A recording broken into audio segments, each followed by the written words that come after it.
Hi, ನಾನು Sandeep from tech in Kannada. ಎಲ್ರಿಗೂ ಇವತ್ತಿನ ಭಾನುವಾರದ ಟೆಕ್ ನ್ಯೂಸ್ಗೆ ಸ್ವಾಗತ. ಪ್ರತಿ ವಾರದಂತೆ ಈ ವಾರನೂ ಕೂಡ ಕೆಲವೊಂದು ಇಂಟ್ರೆಸ್ಟಿಂಗ್ ಟೆಕ್ ನ್ಯೂಸ್ ಎಲ್ಲ ಇದೆ. ಇವತ್ತಿನ ಮೊದಲ ಟೆಕ್ ನ್ಯೂಸ್ ಬಂದ್ಬಿಟ್ಟು, ನೀವೇನಾದರೂ ವಿಡಿಯೋ ಎಡಿಟರ್ ಆಗಿದ್ದೀರಾ ಅಂದರೆ, ನಿಮಗೆ ಫೋಟೋಶಾಪು, ಪ್ರೀಮಿಯರ್ ಪ್ರೋ ಮತ್ತು ಕ್ಯಾಮರಾ ಹ್ಯಾಂಡ್ಲಿಂಗ್ ಬರುತ್ತೆ ಅಂತ ಅಂದರೆ, ನಮಗೆ ಟೆಕ್ ಇನ್ ಕನ್ನಡಗೆ ಎಡಿಟರ್ಗಳ ಅವಶ್ಯಕತೆ ಇದೆ.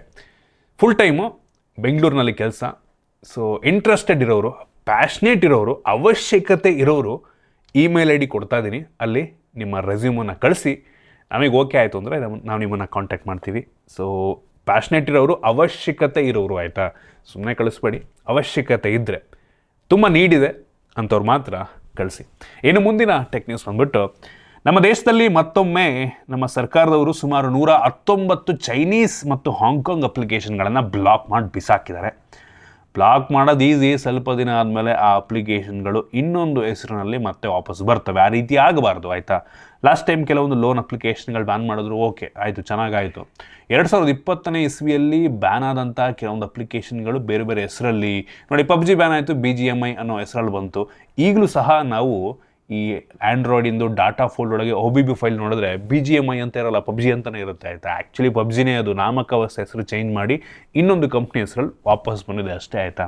ಮತ್ತು ಆ ರೀತಿ ವಾಪಸ್ ಬರೋ ರೀತಿ ಆಗಬಾರ್ದು ನಂಗೆ ಅನ್ನಿಸ್ದಂಗೆ. ಇನ್ನು ಮುಂದಿನ ಟೆಕ್ ನ್ಯೂಸ್ ಬಂದುಬಿಟ್ಟು, ಊಬರ್ ಆಟೋ ನಾವೇನು ಬುಕ್ ಮಾಡ್ತೀವಿ, ಇನ್ಮೇಲೆ ಅದು ಬರೀ ಕ್ಯಾಶ್ ಓನ್ಲಿ ಆಗುತ್ತಂತೆ. ಅಂದರೆ ನೀವು ಆನ್ಲೈನ್ ಮುಖಾಂತರ ಪೇ ಮಾಡೋದಕ್ಕಾಗಲ್ಲ, ಕ್ಯಾಶ್ನೇ ಕೊಡಬೇಕು. ಕ್ಯಾಶ್ ಅಥವಾ ಆ ಡ್ರೈವರಿಗೆ ನೀವು UPI ಮುಖಾಂತರ ಟ್ರಾನ್ಸಾಕ್ಷನ್ ಮಾಡ್ಬೋದು, ಆಯಿತಾ? ಕ್ಯಾಶ್ ಅಂದರೆ ಬರೀ ನಾವು ದುಡ್ಡನ್ನೇ ಕೊಡಬೇಕು, ನೋಟನ್ನೇ ಕೊಡಬೇಕು, ಆ ರೀತಿ ಅಲ್ಲ. UPI ಬೇಕಾದರೂ ಆ ಡ್ರೈವರಿಗೆ ಮಾಡ್ಬೋದು. ಬಟ್ ಇವ್ರದ್ದು ಈ ಮಾಡೆಲ್ ಚೇಂಜ್ ಆಗಿದೆ, ಆಯಿತಾ?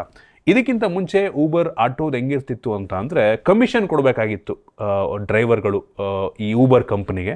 ಬಟ್ ಇನ್ಮೇಲೆ ಆ ರೀತಿ ಇರಲ್ಲ, ಸಬ್ಸ್ಕ್ರಿಪ್ಷನ್ ಮಾಡೆಲ್ ರೀತಿ ಇರುತ್ತಂತೆ. ಅಂದರೆ ಈ ಡ್ರೈವರ್ಗಳು, ಆಟೋ ಡ್ರೈವರ್ಗಳು ದಿನಕ್ಕಿಷ್ಟು ಅಂತ ಅಥವಾ ಮಂತ್ಲಿ ಇಷ್ಟು ಅಂತ ಒಂದು ಸಬ್ಸ್ಕ್ರಿಪ್ಷನ್ ಮಾಡೆಲ್ಲಿಗೆ ಸಬ್ಸ್ಕ್ರೈಬ್ ಆದರೆ ಒಂದು ಫಿಕ್ಸ್ಡ್ ರೇಟು, ಎಷ್ಟಾದರೂ ನೀವು ಬಿಸ್ನೆಸ್ ಮಾಡ್ಕೋಬೋದು, ಎಷ್ಟಾದರೂ ನೀವು ಟ್ರಿಪ್ಪನ್ನು ಮಾಡ್ಬೋದು. ಒಟ್ಟಿಗೆ ಮಂತ್ಲಿ ಸಬ್ಸ್ಕ್ರಿಪ್ಷನ್ನ ಅವ್ರ ಪ್ಲ್ಯಾಟ್ಫಾರ್ಮಿಗೆ, ಆ ಊಬರ್ ಅಪ್ಲಿಕೇಶನ್ ಯೂಸ್ ಮಾಡ್ಕೊಳ್ಳೋದಕ್ಕೆ ಒಂದು ಪ್ಲ್ಯಾಟ್ಫಾರ್ಮ್ ಫೀಸ್ ಅಂತ ಕೊಡಬೇಕಾಗತ್ತೆ.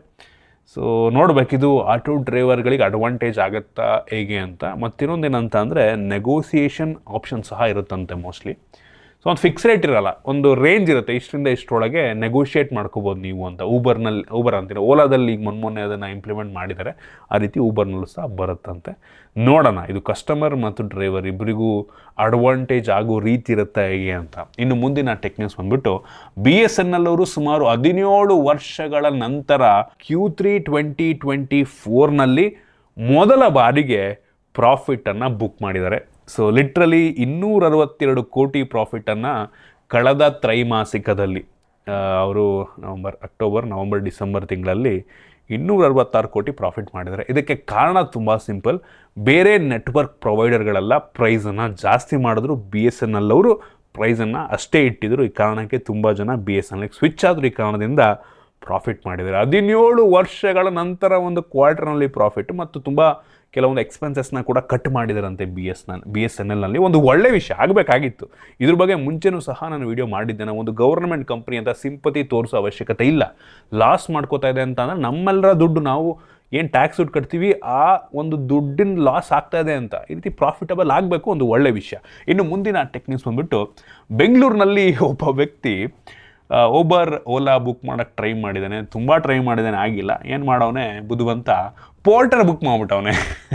ಪೋರ್ಟರ್ ಯೂಶ್ವಲಿ ವಸ್ತುವನ್ನು ಸಾಗಿಸೋದಕ್ಕೆ, ಒಂದು ಜಾಗದಿಂದ ಇನ್ನೊಂದು ಜಾಗಕ್ಕೆ ವಸ್ತುವನ್ನು ಸಾಗಿಸೋದಕ್ಕೆ ಯೂಸ್ ಮಾಡುವಂಥ ಪ್ಲ್ಯಾಟ್ಫಾರ್ಮ್. ಅದರಲ್ಲಿ ಬೈಕ್ಸ್ ಆಗಿರುತ್ತೆ, ನಿಮಗೆ ಆಟೋಗಳು ಸಿಗ್ತವೆ, ಅಂದರೆ ಲಗೇಜ್ ಆಟೋಗಳು, ಟ್ರಕ್ಗಳೆಲ್ಲ ಸಿಗ್ತವೆ, ಆಯಿತಾ? ಸೊ ಇವನು ಬುದ್ಧಿವಂತ ಬೈಕ್ ಬುಕ್ ಮಾಡ್ಕೊಂಡವನು, ಅವನ ಹೆಸರಿಗೆ ಬುಕ್ ಮಾಡಿಬಿಟ್ಟು ಅವನೇ ಕೂತ್ಕೊಂಡ್ಬಿಟ್ಟು ಯಾವ ಜಾಗಕ್ಕೆ ಹೋಗ್ಬೇಕು ಹೋಗವನೆ. ಓಲಾ ಒಬ್ಬರು ಯಾವ ರೀತಿ ಕೆಲಸ ಮಾಡುತ್ತೆ ಆ ರೀತಿ ಪೋರ್ಟರ್ ಬೈಕ್ನಲ್ಲಿ ಕೂತ್ಕೊಂಡು ಹೋಗವನೆ. ಅತಿ ಬುದ್ಧಿವಂತ ನಂಗೆ ಅನ್ನಿಸ್ತಂಗೆ. ಇನ್ನು ಮುಂದಿನ ಟೆಕ್ ನ್ಯೂಸ್ ಬಂದ್ಬಿಟ್ಟು, ಬ್ಲಿಂಕಿಟ್ನಲ್ಲಿ ಇನ್ಮೇಲೆ ನೀವು ಟಿವಿಯನ್ನು ಕೂಡ ಆರ್ಡರ್ ಮಾಡ್ಬೋದು. ಬರೀ 10 ನಿಮಿಷದಲ್ಲಿ ನಿಮ್ಮ ಮನೆಗೆ TV ಬರುತ್ತೆ. 10 ನಿಮಿಷದಲ್ಲಿ ಒಂದು ಟಿವಿಯನ್ನು ಆರ್ಡರ್ ಮಾಡ್ಬೋದು, ಸ್ಮಾರ್ಟ್ಫೋನ್ ಆರ್ಡರ್ ಮಾಡ್ಬೋದು ಅಂದರೆ ಯೋಚನೆ ಮಾಡ್ಕೊಳ್ಳಿ. ನೆಕ್ಸ್ಟಿಂದ ಮೋಸ್ಟ್ಲಿ ಎಲ್ಲರೂ ಈ ಫ್ಲಿಪ್ಕಾರ್ಟ್, ಅಮೆಝಾನ್ನ ಬಿಟ್ಬಿಡ್ತಾರ ಅಂತ. ಈ ಫ್ಲಿಪ್ಕಾರ್ಟ್, ಅಮೆಝಾನ್ ಅವರು ಕೂಡ ಈ ಕ್ವಿಕ್ ಕಾಮರ್ಸಿಗೆ ಬಂದ್ಬಿಡ್ತಾರೆ. ಆಲ್ರೆಡಿ ಫ್ಲಿಪ್ಕಾರ್ಟ್ ಅವ್ರದ್ದು ಬಂದ್ಬಿಟ್ಟಿದೆ, ಈವನ್ ಅಮೆಝಾನ್ ಕೂಡ ಇದೆ. ಬಟ್ ಅಷ್ಟೊಂದು ಅಮೆಝಾನ್ದು ಯಾರು ಯೂಸ್ ಮಾಡ್ತಿಲ್ಲ. ಬ್ಲಿಂಕಿಟ್ಟು, ಝೆಪ್ಟೋ, ಬಿಗ್ ಬಾಸ್ಕೆಟು ಇವರೆಲ್ಲರೂ ಕೂಡ ಕ್ವಿಕ್ ಕಾಮರ್ಸ್ನಲ್ಲಿ ತುಂಬ ಬೇಗ ಗ್ರೋ ಆಗ್ತಾ ಇದ್ದಾರೆ. ನೋಡಬೇಕು ಅದು ಯಾವ ರೀತಿ ಟ್ರಾನ್ಸ್ಫಾರ್ಮ್ ಆಗುತ್ತೆ ಅಂತ. ಇನ್ನು ಮುಂದಿನ ಟೆಕ್ನಿಕ್ಸ್ ಬಂದುಬಿಟ್ಟು ಕ್ವಾಲ್ಕಾಮ್ ಅವರು ಫೈನಲಿ ಸ್ನ್ಯಾಪ್ಡ್ರ್ಯಾಗನ್ 6 Gen 4 ಪ್ರೊಸೆಸರ್ನ ಅನ್ವೀಲ್ ಮಾಡಿದ್ದಾರೆ. ಇದರಲ್ಲಿ AI ಇಂಪ್ರೂವ್ಮೆಂಟ್ಸ್ ತುಂಬ ಇದೆಯಂತೆ ಮತ್ತು ಗೇಮ್ ಬೂಸ್ಟ್ ಫೀಚರ್ ಸಹ ಇದೆಯಂತೆ.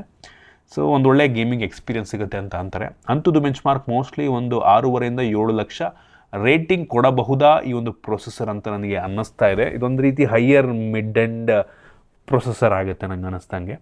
ನೋಡಬೇಕಾಗಿದೆ. ಇದು 200 MP ಕ್ಯಾಮ್ರಾ ಎಲ್ಲ ಸಪೋರ್ಟ್ ಮಾಡುತ್ತಂತೆ, GPU ಇಂಪ್ರೂವ್ಮೆಂಟ್ಸ್ ಎಲ್ಲ ಇದೆಯಂತೆ, 4K ಗೇಮಿಂಗ್ ಸಪೋರ್ಟ್ ಎಲ್ಲ ಇದೆ ಅಂತ ಹೇಳೋದಾಗ್ತಾ ಇದೆ. ನೋಡಬೇಕು. ತುಂಬ ದೊಡ್ಡ ಬದಲಾವಣೆಗಳು ಈ ಪ್ರೊಸೆಸರ್ನಲ್ಲಿ ಆಗ್ತಿಲ್ಲ ಇತ್ತೀಚೆಗೆ. ಸಣ್ಣ ಸಣ್ಣ ಬದಲಾವಣೆಗಳು ಈ ಮಿಡ್ ಆ್ಯಂಡ್ ಹೈಯರ್ ಮಿಡ್ ಎಂಡಲ್ಲಿ ಆಗ್ತಾ ಇದೆ. ನೋಡಬೇಕೇನಾಗುತ್ತೆ. ಇನ್ನು ಮುಂದಿನ ಟೆಕ್ನಿಕ್ಸ್ ಬಂದ್ಬಿಟ್ಟು ಫೈನಲಿ ಟೆಸ್ಲಾದವರು ಏಪ್ರಿಲ್ ತಿಂಗಳಿಂದ ಅವರ ಕಾರ್ಗಳನ್ನು ನಮ್ಮ ದೇಶಕ್ಕೆ ಇಂಪೋರ್ಟ್ ಮಾಡಿಕೊಂಡು ಸೇಲ್ ಮಾಡ್ತಾರಂತೆ. ಸೊ ಜರ್ಮನಿಯಿಂದ ಅವರ ಕಾರ್ಗಳನ್ನು ಇಂಪೋರ್ಟ್ ಮಾಡ್ತಾರಂತೆ. ಚೈನಾದಿಂದ ಇಂಪೋರ್ಟ್ ಮಾಡ್ತಾರೆ ಅಂತ ಹೇಳೋದಾಗ್ತಾ ಇತ್ತು. ಸೊ ಇಲ್ಲ, ಒಳ್ಳೆ ವಿಷಯ, ಜರ್ಮನಿಯಿಂದ ಇಂಪೋರ್ಟ್ ಮಾಡಿ ಸೇಲ್ ಮಾಡ್ತಾರೆ. ಫ್ಯೂಚರ್ನಲ್ಲಿ ಒಂದಿನ ನಮ್ಮ ದೇಶದಲ್ಲೇ ಮ್ಯಾನುಫ್ಯಾಕ್ಚರ್ ಮಾಡೋದಕ್ಕೆ ಶುರು ಮಾಡಬಹುದು. ಜೊತೆಗೆ ಈ ಕಾರ್ಗಳನ್ನು ಸೇಲ್ ಮಾಡೋದಕ್ಕೆ ಒಂದು ಶೋರೂಮ್ ಬೇಕಲ್ವಾ. ಸೊ ಈ ಶೋರೂಮನ್ನು ಫಸ್ಟು ಡೆಲ್ಲಿ ಮತ್ತು ಮುಂಬೈನಲ್ಲಿ ಓಪನ್ ಮಾಡ್ತಾರಂತೆ. ಸೊ ಮೋಸ್ಟ್ಲಿ ಆಮೇಲೆ ಬೆಂಗಳೂರಿನಲ್ಲೂ ಸಹ ಬರಬಹುದು. ನೋಡೋಣ ಎಷ್ಟಕ್ಕೆ ಲಾಂಚ್ ಆಗುತ್ತೆ, ಎಷ್ಟು ಪ್ರೈಸನ್ನು ಫಿಕ್ಸ್ ಮಾಡ್ತಾರೆ ಅಂತ. ಇನ್ನು ಮುಂದಿನ ಟೆಕ್ನಿಕ್ಸ್ ಬಂದ್ಬಿಟ್ಟು ಗೂಗಲ್ನವರು ಇದೇ ಮೊದಲ ಬಾರಿಗೆ ನಮ್ಮ ಭಾರತದಲ್ಲಿ 2 ಲೊಕೇಶನ್ಗಳಲ್ಲಿ ಅವ್ರದ್ದು ಗೂಗಲ್ ಸ್ಟೋರನ್ನು ಓಪನ್ ಮಾಡ್ತಾ ಇದ್ದಾರೆ. ಈ ಸ್ಟೋರ್ಗಳಲ್ಲಿ ಅವ್ರದ್ದು ಗೂಗಲ್ದು ಕೆಲವೊಂದು ಗ್ಯಾಜೆಟ್ಸ್ಗಳು ಮತ್ತು ಪಿಕ್ಸೆಲ್ ಫೋನ್ಗಳನ್ನು ಮೋಸ್ಟ್ಲಿ ನಾವು ಪರ್ಚೇಸ್ ಮಾಡಬಹುದು. ಈ ಒಂದು ಲೊಕೇಶನ್ನು ಮುಂಬೈ ಮತ್ತು ಡೆಲ್ಲಿ ಆಮೇಲೆ ಮೋಸ್ಟ್ಲಿ ಬೆಂಗಳೂರಿಗೂ ಸಹ ಬರಬಹುದು. ಈ ಮೇನ್ ಸಿಟಿಗಳಲ್ಲಿ ಫಸ್ಟ್ ಬರುತ್ತೆ ಯೂಶ್ವಲಿ, ಆಯಿತಾ. ನಂಗೆ ಅನ್ನಿಸ್ದಂಗೆ ಬೆಂಗಳೂರು ಫಸ್ಟಿಗೆ ಬಂದಿರೋ ಚೆನ್ನಾಗಿರುತ್ತೆ. ಏನಕ್ಕೆ ಅಂದರೆ ಇಲ್ಲಿ ಜನ ತುಂಬ ಜಾಸ್ತಿ ದುಡ್ಡನ್ನು ಸ್ಪೆಂಡ್ ಮಾಡ್ತಾರೆ ಕಂಪ್ಯಾರಿಟಿವ್ಲಿ. ನೋಡೋಣ ಯಾವಾಗ ಬರುತ್ತೆ ಅಂತ ನಮ್ಮ ಬೆಂಗಳೂರಿಗೆ. ಇನ್ನು ಮುಂದಿನ ಟೆಕ್ನಿಕ್ಸ್ ಬಂದುಬಿಟ್ಟು ನಿಮ್ಮೆಲ್ಲರಿಗೂ ಗೊತ್ತಿರೋ ಹಾಗೆ ಆಪಲ್ನವರು iPhone 16e ಅನ್ನು ಲಾಂಚ್ ಮಾಡಿದ್ದಾರೆ. ಸೊ ಬೇಸ್ ವೇರಿಯಂಟ್ 128 GB 60,000 ರೂಪಾಯಿಗೆ ಲಾಂಚ್ ಮಾಡಿದ್ದಾರೆ. ಪ್ರೈಸ್ ಸ್ವಲ್ಪ ನನಗೆ ಜಾಸ್ತಿ ಆಯಿತು ಅಂತ ಅನ್ನಿಸ್ತು, ಆಯಿತಾ. ಏನಕ್ಕೆ ಅಂದರೆ ಇನ್ನೊಂದು 10,000 ರೂಪಾಯಿ ಹಾಕಿದ್ರೆ ನಾರ್ಮಲ್ iPhone 16 ಬರುತ್ತೆ. ಅದರಲ್ಲಿ 2 ಕ್ಯಾಮ್ರಾ ಇದೆ, ಕೆಲವೊಂದು ಸಣ್ಣ ಪುಟ್ಟ ಚೇಂಜಸ್ ಇದೆ, ಆಯಿತಾ. ತುಂಬ ಮೇಜರ್ ಬದಲಾವಣೆಗಳೇನೂ ಇಲ್ಲ. ನಂಗೆ ಅನ್ನಿಸ್ದಂಗೆ ನೀವೇನಾದರೂ ಈ ಫೋನ್ನ ಬೇರೆ ದೇಶದಲ್ಲಿ ಪರ್ಚೇಸ್ ಮಾಡಿದ್ರೆ ಅಂದರೆ ಅಮೆರಿಕಾದಲ್ಲಿ ಒಂದು 50,000 ರೂಪಾಯಿಗೆ ಸಿಕ್ಬಿಡುತ್ತೆ. ಈ ದುಬೈಲೆಲ್ಲ ತೊಗೊಳೋದೆಲ್ಲ ಸೇಮ್ ಇಂಡಿಯನ್ ಪ್ರೈಸ್ಗೆ ಆಗಿಬಿಡುತ್ತೆ. ಬಟ್ ಸ್ಟಿಲ್ ನೋಡಿ, ನನಗೇನೋ ನಮ್ಮ ದೇಶದ ಪ್ರೈಸ್ ಸ್ವಲ್ಪ ಜಾಸ್ತಿ ಅಂತ ಅನ್ನಿಸ್ತು. ಅದು iPhone 16eಗೆ ಜಾಸ್ತಿ ಆಯಿತು. ಇನ್ನು ಮುಂದಿನ ಟೆಕ್ನಿಕ್ಸ್ ಬಂದುಬಿಟ್ಟು ಸೊ ಈ iPhone 16e ಅದನ್ನು ಕೆಲವು ಜನ SE4 ಅಂತ ಬೇಕಾದರೂ ಕರಿಬೋದು. ಸೊ ಈಗ iPhone SE ಡಿಸ್ಕಂಟಿನ್ಯೂ ಆಗಿರೋದ್ರಿಂದ ಐಫೋನ್ದು ಯಾವುದೇ ಫೋನ್ಗಳಲ್ಲಿ ನಿಮಗೆ ಟಚ್ ID ಸಿಗ್ತಾಯಿಲ್ಲ. ಇದಕ್ಕಿಂತ ಮುಂಚೆ iPhone SEನಲ್ಲಿ ಟಚ್ ID ಇತ್ತು, ಅಂದರೆ ಫಿಂಗರ್ ಪ್ರಿಂಟ್ ಸೆನ್ಸಾರ್ ಇತ್ತು. ಸೊ ಈಗ ಸದ್ಯಕ್ಕೆ ಆಪಲ್ದು ಯಾವ ಆ್ಯಕ್ಟಿವ್ ಡಿವೈಸ್ನಲ್ಲೂ ಕೂಡ ಟಚ್ ID ಇಲ್ಲ. ಅಂದರೆ ಮ್ಯಾಕಲ್ಲೆಲ್ಲ ಇದೆ, ಅಂದರೆ ಫೋನ್ಗಳಲ್ಲಿ ಹೇಳ್ತಾ ಇರೋದು. ಇನ್ನು ಮುಂದಿನ ಟೆಕ್ನಿಕ್ಸ್ ಬಂದುಬಿಟ್ಟು Paytm ಅವರು ಇದೇ ಮೊದಲ ಬಾರಿಗೆ ಸೋಲಾರ್ ಪವರ್ಡ್ ಸೌಂಡ್ ಬಾಕ್ಸನ್ನು ತೊಗೊಂಬಂದಿದ್ದಾರೆ. ಸೊ ಸೋಲಾರ್ನಲ್ಲಿ ಈ ಸೌಂಡ್ ಬಾಕ್ಸು ಚಾರ್ಜ್ ಆಗುತ್ತಂತೆ, ನೀವು ಚಾರ್ಜ್ ಮಾಡೋ ಅವಶ್ಯಕತೆನೇ ಇಲ್ಲ. Interesting feature. ಏನಕ್ಕೆ ಅಂದರೆ ತುಂಬ ಜಾಸ್ತಿ ಪವರ್ನೂ ಕೂಡ ತೊಗೊಳ್ಳಲ್ಲ, ಆಯಿತಾ. ಜಸ್ಟ್ ಒಂದು ಸಣ್ಣ ಸ್ಪೀಕರ್ ಇರುತ್ತೆ, ಆಮೇಲೆ ಅದರೊಳಗಡೆ ಒಂದು ಸಿಮ್ ಹಾಕಿರ್ತಾರೆ. ಸೊ ಅದರಿಂದ ಸೋಲಾರ್ನಲ್ಲೇ ರನ್ ಆಗಬಹುದು ನಂಗೆ ಅನ್ನಿಸ್ದಂಗೆ, 4G ಆಗಿರೋದ್ರಿಂದ. ಓಕೆ, ಒಳ್ಳೆ ಇಂಟ್ರೆಸ್ಟಿಂಗ್ ಫೀಚರ್.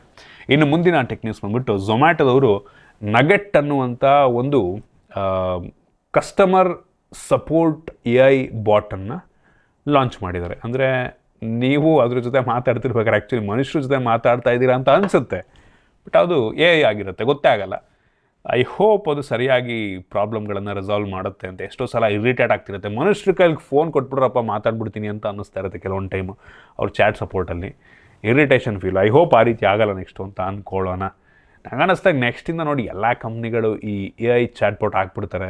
ಮನುಷ್ಯರನ್ನೆಲ್ಲ ಕಸ್ಟಮರ್ ಸಪೋರ್ಟಲ್ಲಿ ಮನುಷ್ಯರನ್ನ ಕಡಿಮೆ ಮಾಡ್ತಾರೆ, AIನ ಇಂಟ್ರೊಡ್ಯೂಸ್ ಮಾಡ್ತಾರೆ, ಹಂಗೆ ಆಗೋದು. ಇನ್ನು ಮುಂದಿನ ಟೆಕ್ನಿಕ್ಸ್ ಬಂದ್ಬಿಟ್ಟು ಪ್ಯೂರ್ EV ಮತ್ತು ಜಿಯೋಥಿಂಗ್ಸ್ ಎರಡೂ ಕೂಡ ಪಾರ್ಟ್ನರ್ ಆಗಿಬಿಟ್ಟು ಒಂದು ಎಲೆಕ್ಟ್ರಿಕ್ EVಯನ್ನು ತೊಗೊಂಬರ್ತಾ ಇದ್ದಾರೆ. ಏನಿಲ್ಲ, ತುಂಬ ಸಿಂಪಲ್, ಆಯಿತಾ. ಸೊ ಈ ಪ್ಯೂರ್ EV ಮತ್ತು ಜಿಯೋಥಿಂಗ್ಸ್ ಏನಪ್ಪ ಅಂತ ಅಂದರೆ ಅದ್ರ ಒಳಗಡೆ ಒಂದು ನಾವು ಕಾರಲ್ಲಿ ಏನೇನು ಆಗ್ತಾಯಿದೆ ಅದನ್ನೆಲ್ಲ ನಾವು ನೋಡುವಂಥ ಫೀಚರ್. ಜಿಯೋಥಿಂಗ್ ಅನ್ನುವಂಥ ಒಂದು ಡಿವೈಸ್ನ ಕೂಡ ರೀಸೆಂಟಾಗಿ ಲಾಂಚ್ ಮಾಡಿದರು. ಅದನ್ನು ಮೋಸ್ಟ್ಲಿ ಡೈರೆಕ್ಟಾಗಿ ಬೈಕಿಗೆ ಮೋಸ್ಟ್ಲಿ ಇಂಪ್ಲಿಮೆಂಟ್ ಮಾಡ್ತಾರೆ ಅಂತ ಕಾಣುತ್ತೆ. ಸೊ ಈ ಬೈಕಲ್ಲಿ ಚಾರ್ಜ್ ಎಷ್ಟಿದೆ, ಎಷ್ಟು ಸ್ಪೀಡಲ್ಲಿ ಹೋಗ್ತಾ ಇದೆ, ಮತ್ತು GPS ಡೀಟೇಲ್ಸು ಪ್ರತಿಯೊಂದು ಕೂಡ ನಾವು ಈ ಜಿಯೋ ಥಿಂಗ್ಸ್ ಒಳಗಡೆ ನಾವು ನೋಡ್ಬೋದು. ಮೋಸ್ಟ್ಲಿ ಈ ರೀತಿ ಕೊಲಾಬ್ರೇಟ್ ಆಗಿ ಇವರು ಒಂದು ಎಲೆಕ್ಟ್ರಿಕ್ ಬೈಕ್ನ ತಗೊಬರ್ತವ್ರೆ ಅಂತ ಕಾಣುತ್ತೆ. ಇನ್ನು ಮುಂದಿನ ಟೆಕ್ ನ್ಯೂಸ್ ಬಂದ್ಬಿಟ್ಟು ಜಿಯೋದವರು ಅವ್ರದ್ದು ಒಂದು TVOS ಅನ್ನು ಲಾಂಚ್ ಮಾಡಿದ್ದಾರೆ. ಜಿಯೋ ಟೆಲಿOS ಅಂತ, TELEOS, ಜಿಯೋ ಟೆಲಿOS. ಇದು ಒಂದು TV ಆಪರೇಟಿಂಗ್ ಸಿಸ್ಟಮು. ಇದನ್ನು ಯಾರು ಬೇಕಾದರೂ ಅಂದರೆ ಯಾರಾದರೂ ಅಂದರೆ ಈಗ ಫಾರ್ ಎಕ್ಸಾಂಪಲ್ ಬೇರೆ TV ಕಂಪನಿಗಳು, ಫಾರ್ ಎಕ್ಸಾಂಪಲ್ ಶಾಮಿ MI ಅವರಾಗಿರ್ಬೋದು ಅಥವಾ LG ಅವರಾಗಿರ್ಬೋದು, ಯಾರು ಬೇಕಾದರೂ ಈ TVOS ಅನ್ನು ಯೂಸ್ ಮಾಡಿಕೊಂಡು ಅವ್ರ TVಯನ್ನು ಲಾಂಚ್ ಮಾಡ್ಬೋದು, ಆ ರೀತಿ ಆಯಿತಾ. ಬಟ್ ಅವರೆಲ್ಲ ಎಲ್ಲಿ ಮಾಡ್ತಾರೆ? ಜಿಯೋದವರೇ ಮಾಡಬೇಕಷ್ಟೇ, ತುಂಬ ಕಡಿಮೆ. ಯಾರು ಪಾರ್ಟ್ನರ್ ಆಗ್ಬಿಟ್ಟು ಮಾಡಬೇಕು ನಂಗೆ ಅನ್ನಿಸ್ದಾಗೆ. ಇನ್ನು ಮುಂದಿನ ಟೆಕ್ನಿಕ್ಸ್ ಬಂದ್ಬಿಟ್ಟು ಜಿಯೋದವರು 949 ರೂಪಾಯಿದು ಈ ಪ್ಲ್ಯಾನ್ ಏನಿದೆ ಅವ್ರದ್ದು ರೀಚಾರ್ಜ್ ಪ್ಲ್ಯಾನು.